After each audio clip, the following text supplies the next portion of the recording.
ज़्यादातर ट्रेडर जब chart pattern या फिर ब्रेकआउट स्ट्रेटजी को ट्रेड करते हैं तो बहुत बार ऐसा देखने को मिलता है कि ट्रेड में एंट्री करते ही प्राइस ट्रेड के अगेंस्ट जाकर स्टॉप लॉस को हिट कर देती है और स्टॉप लॉस हिट करने के बाद वापस फिर उसी डायरेक्शन में रैली करना शुरू कर देती है, जिससे हमें लगता है कि मार्केट को पता है कि हम कहाँ स्टॉप लॉस रख रहे हैं।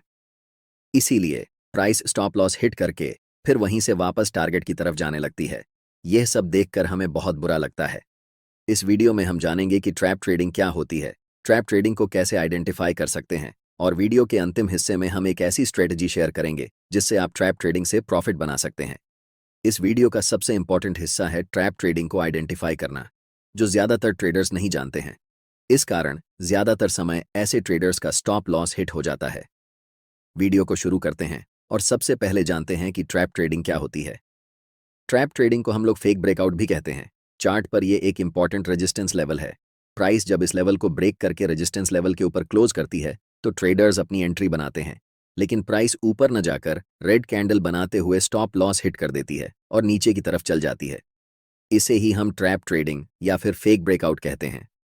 ऐसा इसलिए होता है क्योंकि जो बड़े ट्रेडर्स या ऑपरेटर्स मार्केट में होते हैं उन्हें लिक्विडिटी चाहिए होती है। जैसा कि हम सभी जानते हैं, मार्केट में जितने बाय ऑन ऑर्डर्स एग्जीक्यूट होंगे उतने ही सेल ऑन ऑर्डर्स भी एग्जीक्यूट होंगे।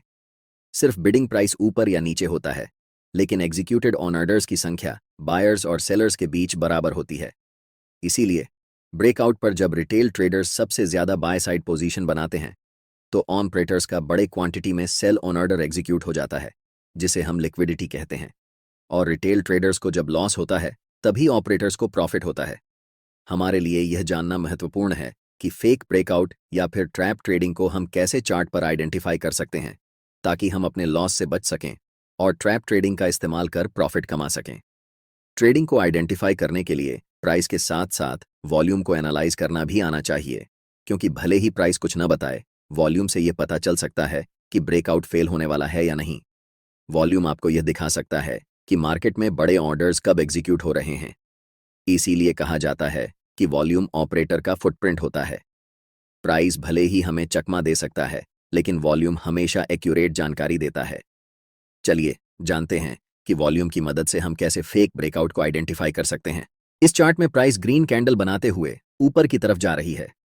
जैसे ही प्राइस इस रेजिस्टेंस लेवल को ब्रेक करती है और थोड़ी ऊपर जाकर छोटे छोटे रेड कैंडल बनाते हुए नीचे की तरफ रिट्रेस होती है, ऐसे समय में हमें वॉल्यूम पर ध्यान देने की जरूरत होती है।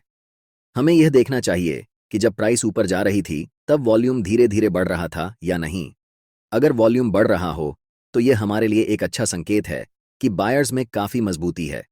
और जब प्राइस छोटे छोटे कैंडल बनाते हुए रिट्रेस होकर वापस ब्रेकआउट लेवल पर आती है तब वॉल्यूम छोटे छोटे होना चाहिए।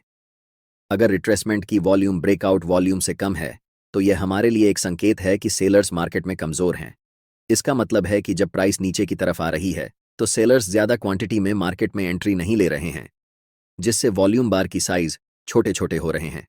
रिट्रेसमेंट के बाद जब प्राइस बड़े ग्रीन कैंडल बनाते हुए रिसेंट हाई को ब्रेक करके स्विंग हाई के ऊपर क्लोज करती है और इस ब्रेकआउट कैंडल की वॉल्यूम रिट्रेसमेंट कैंडल के वॉल्यूम से ज़्यादा होती है तो यह हमारे लिए एक परफेक्ट सेटअप होता है जहां हम बाय पोजीशन बना सकते हैं।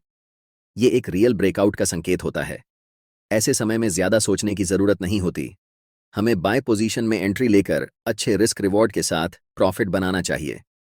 जैसा कि हम सभी जानते हैं, कोई भी सेटअप 100% विन रेट के साथ परफेक्ट नहीं होता, लेकिन ज़्यादातर समय ऐसे ब्रेकआउट हमें टारगेट अचीव करवाते हैं। अब हम जानते हैं कि फेक ब्रेकआउट को कैसे आइडेंटिफाई करेंगे। जब प्राइस रेजिस्टेंस लेवल को ब्रेक करके ऊपर क्लोज करती है और कुछ कैंडल बनाती है तब हमें वॉल्यूम धीरे धीरे बढ़ते हुए दिखाई देता है, लेकिन जब प्राइस रिट्रेसमेंट के लिए नीचे आती है और ब्रेकआउट लेवल के नीचे जाकर क्लोज होती है, ऐसे समय में हमें अलर्ट हो जाना चाहिए, क्योंकि यह ब्रेकआउट फेल होने की पहली निशानी है। जैसे ही हम रिट्रेसमेंट कैंडल के वॉल्यूम पर नज़र डालते हैं, हमें सारे वॉल्यूम बार बड़े बड़े दिखाई देते हैं, जिसका मतलब होता है कि सेलर्स इस समय मजबूत हैं और बड़े क्वांटिटी के साथ मार्केट में एंट्री ले रहे हैं। वापस जब छोटे छोटे ग्रीन कैंडल बनाते हुए प्राइस ऊपर की तरफ जाने लगती है और वॉल्यूम का साइज रेड वॉल्यूम बार से छोटा होने लगता है तो ये कंफर्म करता है कि बायर्स अब कमज़ोर हो चुके हैं। ऐसे समय में हमें स्विंग लो को मार्क करना होता है। जैसे ही प्राइस बड़े रेड कैंडल के साथ इस स्विंग लो को ब्रेक करके नीचे क्लोज होती है और इस कैंडल की वॉल्यूम पिछले कुछ कैंडल से ज़्यादा होती है, तब यह हमारे लिए एक परफेक्ट संकेत होता है कि यहाँ ब्रेकआउट फेल हो चुका है। इस स्थिति में हम सेल साइड में एंट्री लेकर प्रॉफिट बना सकते हैं। जब आप रियल मार्केट में ट्रेड करेंगे तो आपको ऐसे परफेक्ट सेटअप नहीं दिखेंगे। यहाँ हमने परफेक्ट सेटअप दिखाकर आपको समझाने की कोशिश की है। अब आपको यह पता होना चाहिए कि हर समय ब्रेकआउट फेल नहीं होते हैं, इसलिए यह जानना जरूरी है कि हमें ट्रैप ट्रेडिंग में कब एंट्री लेनी है और कब नहीं। मार्केट में कुछ ऐसे लेवल्स होते हैं जहां ज्यादातर समय फेक ब्रेकआउट देखने को मिलता है। पहला, प्रीवियस डे हाई लेवल। उदाहरण के लिए प्रीवियस डे हाई एक इंपॉर्टेंट लेवल है और प्रीवियस डे लो भी एक इंपॉर्टेंट लेवल है। नेक्स्ट, जब भी प्राइस किसी एक लेवल को डायरेक्ट ब्रेक करती है तो हमें फेक ब्रेकआउट देखने को मिलता है। दूसरा, करंट डे हाई और करंट डे लो लेवल को जब प्राइस डायरेक्ट ब्रेक करती है तब हमें फेक ब्रेकआउट देखने को मिलता है। और तीसरा, इंपॉर्टेंट साइकोलॉजी लेवल पर।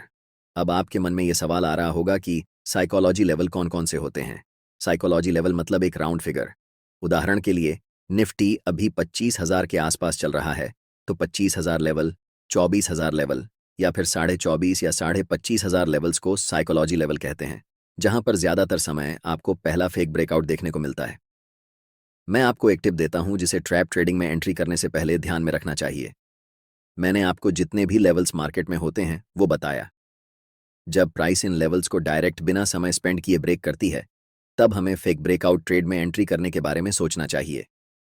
लेकिन ब्रेकआउट करने से पहले अगर प्राइस समय स्पेंड करती है तब हमें फेक ब्रेकआउट में एंट्री नहीं लेनी है, क्योंकि जब प्राइस समय स्पेंड करने लगे इसका मतलब होता है कि वह ब्रेकआउट असली है। इसलिए हमें ऐसी सिचुएशन में रियल ब्रेकआउट के डायरेक्शन में ट्रेड में एंट्री करनी चाहिए। इस बात से कंफ्यूज नहीं होना चाहिए कि हमने आपको कहा है ब्रेकआउट लेवल से पहले अगर प्राइस समय स्पेंड करें तो वह रियल ब्रेकआउट होता है, लेकिन अगर ब्रेकआउट लेवल के बाद समय स्पेंड करें तो ऐसी सिचुएशन में ब्रेकआउट फेल होने की ज्यादा संभावना रहती है।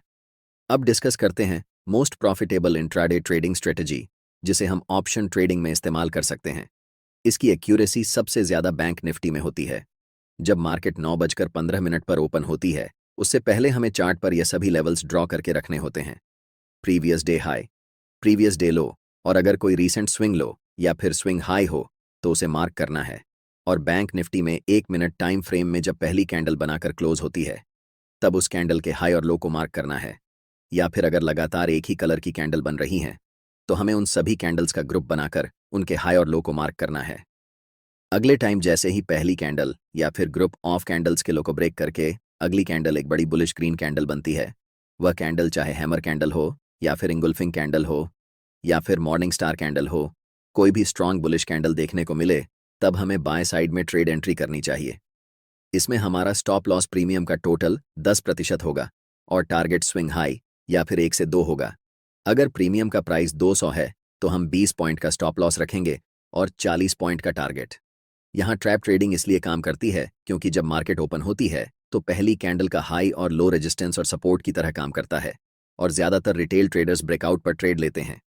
छोटे टाइम फ्रेम में सबसे ज्यादा मैनिपुलेशन होता है, इसीलिए अगर आप बिगिनर हैं तो आप ऑप्शन ट्रेडिंग से खासकर दूर रहें। मैं जितना भी कुछ आपको बताया ये सिर्फ छोटे टाइम फ्रेम पर वर्क करेगा जहां पर मैनिपुलेशन सबसे ज्यादा होता है। अगर आपको नॉर्मली ब्रेकआउट पर ट्रेड करना है तो आपको अपनी कैंडल का टाइम फ्रेम मिनिमम 1 आवर रखना होगा। जितना ज्यादा आप टाइम फ्रेम बढ़ाएंगे आपकी एक्यूरेसी उतनी ही अच्छी होगी। इस वीडियो में इतना ही।